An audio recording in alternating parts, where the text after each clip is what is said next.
Assalamualaikum warahmatullahi wabarakatuh. Sebelumnya, yang terhormat Ibu Apoteker Mira Febriana Magister of Science selaku dosen pengampu mata kuliah Anatomi dan Fisiologi Manusia 2. Di sini kami akan mempresentasikan hasil diskusi kami yang berjudul Sistem Urinari. Sebelum itu, izinkan kami memperkenalkan diri terlebih dahulu. Saya Nisyana Triana Putri dengan NIM 2201220 dan rekan-rekan saya Dina Nurmalasari dengan NIM 2201202, selanjutnya Flora Desia Anggraini dengan NIM 2201204, Nurauda dengan NIM 2201221, Erfikra Nadia Salsabila dengan NIM 2201223, Salsabila Lailani dengan NIM 2201229, dan Tarisha Nadira dengan NIM 2201234. Nah, baiklah, langsung saja sebelum kalian mendengar penjelasan tentang sistem urinaria ini lebih dalam, saya ingin menjelaskan terlebih dahulu nih, apa sih itu sistem urinaria atau sistem perkemihan. Nah, sistem perkemihan atau sistem urinaria ini adalah suatu sistem di mana terjadinya proses penyaringan darah sehingga darah bebas dari zat-zat yang tidak dipergunakan oleh tubuh dan menyerap zat-zat yang masih dipergunakan oleh tubuh. Zat-zat yang tidak dipergunakan oleh tubuh ini larut dalam air dan dikeluarkan berupa urin atau air kemih. Sistem urinaria adalah sistem organ yang berfungsi untuk menyaring dan membuang zat limbah dengan cara menghasilkan urin.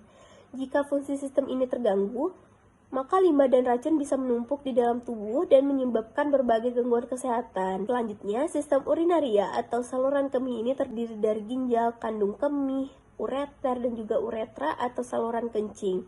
Setiap bagian dalam sistem urinaria ini memiliki fungsi dan perannya masing-masing.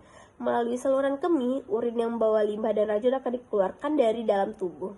Nah, terkait penjelasan selanjutnya akan dijelaskan oleh rekan-rekan saya. Baiklah, selanjutnya adalah sistem anatomi urinaria. Terdiri atas 4. Yang pertama ada ginjal yang mengeluarkan sekret urin. Yang kedua ada ureter, yaitu yang menyalurkan urin dari ginjal ke vesika urinaria. Yang ketiga ada kandung kemih yang bekerja sebagai penampung. Dan yang keempat ada uretra yang menyalurkan urin dari kandung kencing atau kandung kemih. Yang pertama ginjal. Anatomi dari ginjal terbagi menjadi 3. Yang pertama ada nefron, yang terbagi lagi menjadi korpus renal, badan Malpighi, dan tubulus renal. Yang kedua ada korteks renal. Yang ketiga ada medula renal. Yang keempat ada pelvis renal yang terbagi lagi menjadi 2, yaitu salices dan hirum. Fisiologi dari ginjal ini adalah yang pertama menyaring dan membuang limbah. Yang kedua mengendalikan keseimbangan air. Yang ketiga mengatur sel darah merah. Dan yang keempat mengatur tekanan darah dan garam. Selanjutnya ureter. Ureter ini memiliki lapisan dinding yang terdiri atas yang pertama ada dinding luar jaringan ikat atau jaringan fibrosa, yang kedua ada lapisan tengah, lapisan otot polos, dan yang ketiga ada lapisan sebelah dalam lapisan mukosa. Ureter merupakan organ berbentuk tabung kecil untuk mengalirkan urin dari ginjal ke dalam vesika urinaria. Yang ketiga ada kandung kemih. Kandung kemih ini berfungsi sebagai penampung sementara urin yang telah diproduksi oleh ginjal sebelum dikeluarkan dari tubuh melalui uretra. Nah, bagian dari vesika urinaria atau kandung kemih ini terbagi dari 4, yaitu yang pertama fundus, yang kedua ada korpus, yang ketiga ada vortex, dan yang keempat ada dinding kandung kemih. Selanjutnya ada uretra. Uretra merupakan sebuah saluran yang berfungsi sebagai saluran keluaran urin yang tertampung dari vesika urinaria. Nah, anatominya ini terbagi menjadi 2, pada pria dan pada wanita. Untuk pada pria itu uretra terdiri dari uretra prostatia, uretra membranosa, dan uretra cavernosa. Memiliki panjang kurang lebih 23-25 cm. Pada wanita, anatomi dari uretra ini terdiri dari tunica muscularis atau lapisan sebelah luar, yang kedua adalah lapisan spongiosa, dan yang ketiga adalah lapisan mukosa. Baik, di sini saya akan membahas tentang proses dasar ginjal. Nah, ginjal ini dia melaksanakan 3 proses dasar dalam menjalankan fungsi regulatorik dan ekstetorik. yaitu filtrasi glomerulus, perpindahan non-diskriminatif plasma bebas protein dari darah ke dalam tubulus, kemudian reabsorpsi tubulus. Yang kedua, perpindahan selektif bahan-bahan tertentu dalam filtrat kembali ke darah kapiler peritubulus dan sekresi tubulus. Baiklah, di sini saya akan menjelaskan reabsorpsi tubulus. Proses ini terjadi di tubulus contortus proximal. Proses ini adalah penyerapan kembali zat-zat yang masih dapat diperlukan oleh tubuh. Proses penyerapan kembali atau reabsorpsi, proses tahap ini dilakukan oleh sel-sel epitelium di seluruh tubulus ginjal. Banyaknya zat yang direabsorpsi tergantung kebutuhan tubuh saat itu. Zat-zat yang diabsorpsi antara lain adalah ada glukosa, asam amino, ion Na+. Nah, tahap pada proses reabsorpsi ini ada beberapa. Yang pertama yaitu mula-mula urin primer masuk dari glomerulus ke tubulus contortus proximal. Lalu kemudian mulai direabsorpsi hingga mencapai lengkung Henle. Selanjutnya, zat-zat yang direabsorpsi di sepanjang tubulus ini adalah glukosa, ion Na+, air, dan ion Cl. Nah, yang terakhir yaitu setiba di lengkung Henle, volume filtrat telah berkurang. Hasil dari tahap reabsorpsi ini dinamakan urin sekunder atau filtrat tubulus. Kandungan urin sekunder adalah air, garam, urea, dan pigmen empedu yang berfungsi memberi warna dan bau pada urin.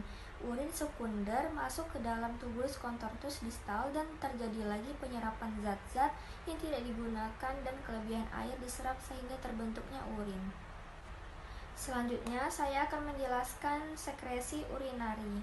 Nah, proses ginjal ketiga yaitu sekresi tubulus adalah pemindahan selektif bahan-bahan dari kapiler peritubulus ke dalam lumen tubulus. Proses ini adalah rute kedua bagi masuknya bahan ke dalam tubulus ginjal dari darah. Dengan yang pertama adalah melalui filtrasi glomerulus. Hanya sekitar 20% plasma yang mengalir melalui kapiler glomerulus difiltrasi ke dalam kapsul Bowman, sisa 80% mengalir melalui arteriol eferen ke dalam kapiler peritubulus. Sekresi tubulus merupakan mekanisme untuk mengeluarkan bahan dari plasma secara cepat dengan mengekstraksi sejumlah tertentu bahan dari 80% plasma yang tidak terfiltrasi kapiler peritubulus dan memindahkannya ke bahan yang sudah ada di tubulus sebagai hasil filtrasi. Selanjutnya yaitu ekskresi urin dan bersihan plasma. Nah, ekskresi urin adalah pengeluaran bahan-bahan dari tubuh dalam urin.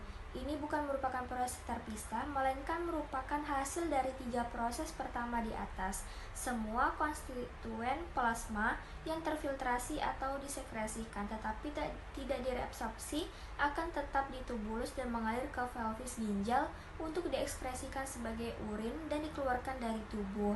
Semua yang difiltrasi dan kemudian diabsorpsi atau tidak difiltrasi sama sekali masuk ke darah vena dari kapiler peritubulus dan karenanya dipertahankan di dalam tubuh dan tidak diekskresikan di urin meskipun mengalir melewati ginjal. Kemudian bersihan plasma. Plasma yang masuk ke ginjal melalui arteri renalis dan plasma yang keluar dari ginjal melalui vena renalis tidak mengandung bahan-bahan yang tertinggal untuk dieliminasi di urin. Dengan mengekskresikan bahan-bahan di urin, ginjal membersihkan atau menjernihkan plasma yang mengalir melalui dari bahan-bahan tersebut. Nah, bersihan plasma, setiap bahan didefinisikan sebagai volume plasma yang dibersihkan secara tuntas dari bahan bersangkutan oleh ginjal per menit. Hal ini tidak menunjukkan jumlah bahan yang disingkirkan, tetapi volume plasma dari jumlah yang disingkirkan tersebut. Bersihan plasma sebenarnya merupakan ukuran yang lebih bermanfaat daripada ekskresi urin.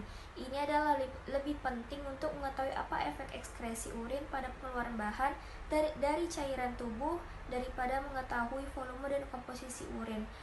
Nah, selanjutnya adalah kreatinin, di mana kreatinin merupakan limbah sisa produk yang dihasilkan oleh proses metabolisme otot. Nah, kreatinin dalam darah itu akan disaring oleh ginjal dan dibuang dalam bentuk urin. Nah, kreatinin merupakan produk penguraian kreatin, di mana kreatinin disintesis di hati dan terdapat dalam hampir semua otot rangka yang berikatan dengan dalam bentuk kreatin fosfat, suatu senyawa yang menyimpan energi. Dalam sintesis ATP ataupun adenosin trifosfat, dari adenosin difosfat. Kreatin fosfat ini diubah menjadi kreatin dengan katalisasi enzim kreatin kinase. Nah, sering dengan pemakaian energi, sejumlah kecil diubah secara irreversibel menjadi kreatinin yang selanjutnya difiltrasi oleh glomerulus dan diekskresikan dalam urin. Nah, adapun metabolisme kreatinin yang dimulai dari pembentukan kreatinin berawal di ginjal dan diselesaikan di hati. Nah, langkah pertama pembentukan kreatinin yang terjadi di ginjal yaitu glisin bergabung dengan arginin untuk membentuk guanidin asetat.